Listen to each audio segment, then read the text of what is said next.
มื้อนี้เป็นมื้อสันวันชอบมื้อประกอบวันดีมื้อเศรษฐีราชาโชเสด็จกระทำลาบาสีให้แก่เจ้าบ่าวเจ้าสาวตลอดจนถึงญาติพี่น้องทั้งสองกรรมสองฝ่ายแต่ปลูกฝังตั้งแต่งให้เป็นซุ่มเป็นแซงให้ได้เป็นคู่ผัวตัวเมียผัวแก้วเมียทิพย์ผัวยิบเมียแซวผัวทอเมียพายให้กว้างให้ควงให้สร้างลูกปุ๊กขึ้นแขวขาดปลอดภัย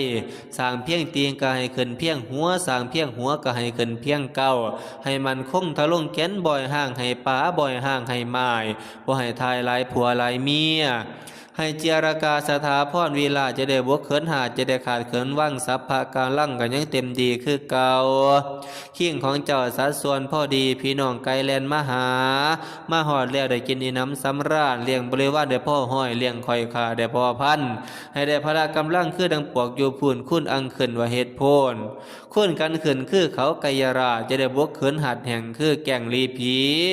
กินจะได้บวกจกจะได้ลงตั้งแต่แห่งแต่ได้กาละมือนี้เมื่อนาหายถูกหายโศกหายโรคหายภัยหายจากพญาธิโรคข้านึกคิดสิ่งใดก็ให้ได้สมดังคำมักคำปรารถนาคิดเงินก็ให้เจ้าได้เงินคิดทองก็ให้เจ้าได้ทองเงินคำกองเหลือล้นให้เจ้าพ้นจากฝูงมูโรค่าจัตตารโรธรรมาวัฏันติอายุวันโนสุขังพะลังโอ